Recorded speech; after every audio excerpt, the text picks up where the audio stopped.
চাচার কাছে মানুষ হলো। ছোটবেলায় তার বাবা দুনিয়া থেকে বিদায় নিয়ে চলে যাওয়ার পরে চাচার কাছে তিনি মানুষ হতে লাগলেন। চাচা তাকে ডেকে ডেকে বললেন, এ আব্দুল উজ্জা, আমি তোকে মানুষ করলাম, তোর বাড়ি নাই, আমি চাচা তোকে বাড়ি দিলাম। তোর সম্পদ নাই, আমি চাচা তোকে সম্পদের মালিক বানিয়ে দিলাম। তোর ব্যবসা বাণিজ্য নাই, চাকরি বাকরি নাই, আমি চাচা আব্দুল উজ্জা তোকে সব কিছু ব্যবস্থা করে দিলাম। কিন্তু আব্দুল উজ্জা কখনো কিন্তু চাচার বিরুদ্ধে যাবে না। কার বিরুদ্ধে যাবে না? বলে কার বিরুদ্ধে যাবে না? কখনো কিন্তু চাচার বিরুদ্ধে যাবে না, চাচার অমতে যাবে না।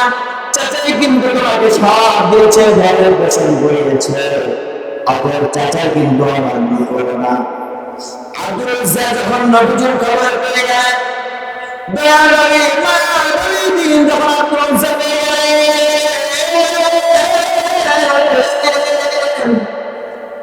আব্দুল উজ্জা নিজেকে কন্ট্রোল করতে পারলেন না।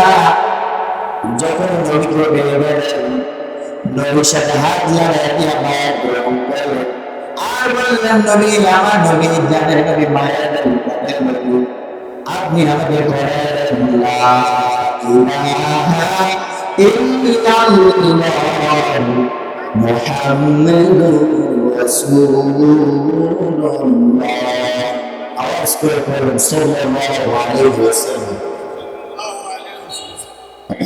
চাচার কানে পানি কেন? চাচা শুনে ফেললেন আব্দুল উজ্জার এই ঘটনা।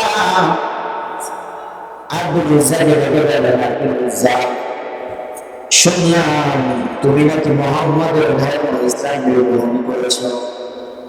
আব্দুল উজ্জা চাচাকে ডেকে বললেন, চাচা আমার, আমি তো ভেবেছিলাম আপনি আমাকে এই দিনের দাওয়াতটা দিবেন। আমি তো মনে করেছিলাম আপনি আমাকে মুহাম্মাদের ধর্ম ইসলামের কথা রাখবেন। আপনার কি মনে হয় আপনি কি ইসলাম মানবেন কিনা? আপনি কি ইসলাম ধর্ম গ্রহণ করবেন কিনা? চাচা বললেন, আব্দুল উজ্জা, বাপ যে ধর্ম পালন করেছে, মা যে ধর্ম পালন করেছে, এই ধর্ম ছেড়ে আমার কখনো ইসলাম গ্রহণ করা সম্ভব না। বলেন নাউজুবিল্লাহ। আব্দুল উজ্জা বললেন, চাচা ভেবেছিলাম আপনি আমাকে বলবেন, কিন্তু না, আপনি তো আমার এটা বলে চলে গেলেন। নবীর স্রোত এখন উল্টাদিকে হয়ে গেল। কিন্তু চাচা আপনি শুনেন, আমি আপনাকে কালেমার শোনাই, আশহাদু আল্লা ইলাহা ইল্লাল্লাহু ওয়াহদাহু লা শারীকা লাহু ওয়া আশহাদু আন্না মুহাম্মাদান আবদুহু ওয়া রাসূলুহু সাল্লাল্লাহু আলাইহি ওয়াসাল্লাম। চাচা বললেন, আব্দুল উজ্জা ঈমান আনছেন?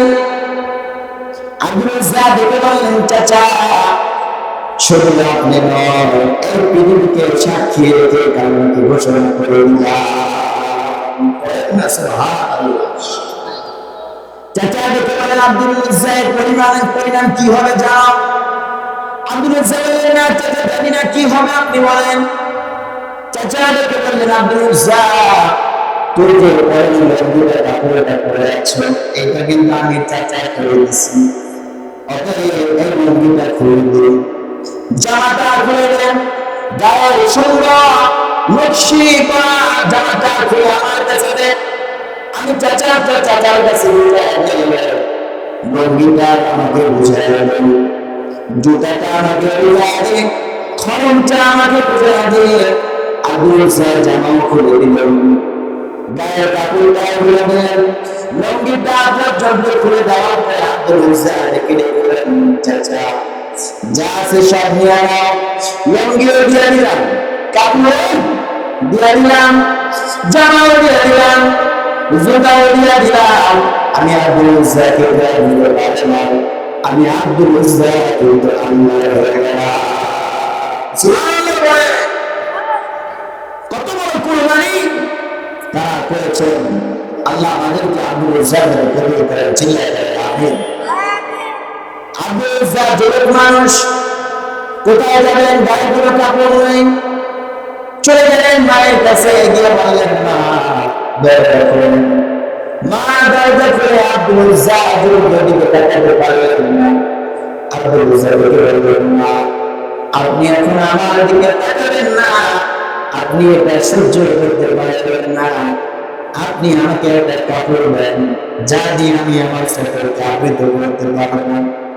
আব্দুল উজ্জা বললেন বাবা আমার তো তেমন কোনো কিছুই নাই, তবে একটা সিরা ফাটা করবে সিরা এটা তুমি জানাও। আব্দুল উজ্জা মায়ের থেকে একটা সিরা করবে ফেটায় নিয়া আব্দুল উজ্জা চলে গেলেন। 2 দিন নয় 3 দিন নয়, দিনের পর দিন খেয়ে না খেয়ে মরুভূমির উপর পড়ে গেলে চলে গেলেন মুহাম্মদের দরবারে, মদিনায় চলে গেলেন ইসলামের সুধা পান করার জন্য, ইমানকে টিকিয়ে রাখার জন্য আব্দুল উজ্জা মদিনায় চলে গেলেন। দূর থেকে সাহাবায়ে কেরাম দেখতে পেলেন কে যেন একটা যুবক মানুষ তার রাজুলে আসতেছে, মদিনার উপরে। আব্দুল উজ্জা চলে গেল, গায়ে কোনো কাপড় নাই, চলে ছোট্ট একটা ছেঁড়া ফাটা কম্বল পরে, এই কম্বল দিয়ে হাঁটু ডাকলে পরে নাভি বের হয়ে যায়, নাভি ডাকলে আমার হাঁটু বের হয়ে যায়। আব্দুল উজ্জা পাগলের মতো খেয়ে না খেয়ে চলে গেলেন নবীর দরবারে।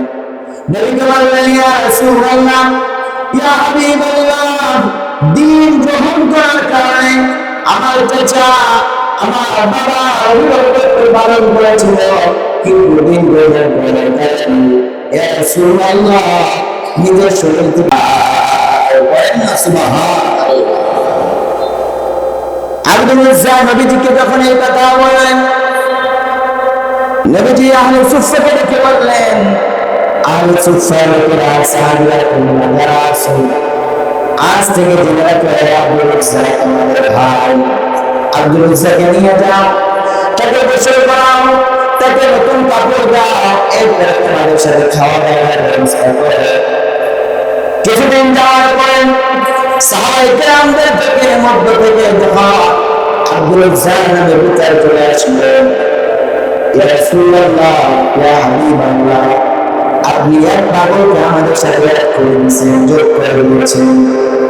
সে কোরআন তেলাওয়াত করেন, এত জোরে জোরে কোরআন তেলাওয়াত করে আব্দুল উজ্জা কোরআন তেলাওয়াতের শব্দের কারণে আমরা সাহাবায়ে কেরাম বিরক্ত হয়ে গেছি। আল্লাহ নবীকে বললেন আমার সাহাবীরা তোমরা বিরক্ত হও না, তোমরা বিরক্ত হও না, আমি আব্দুল উজ্জার দাম দিয়ে কিনেছে সাহাবীরা নিজের পরনের লুঙ্গিটা পর্যন্ত ইসলামের জন্য ছেড়ে দিয়েছে।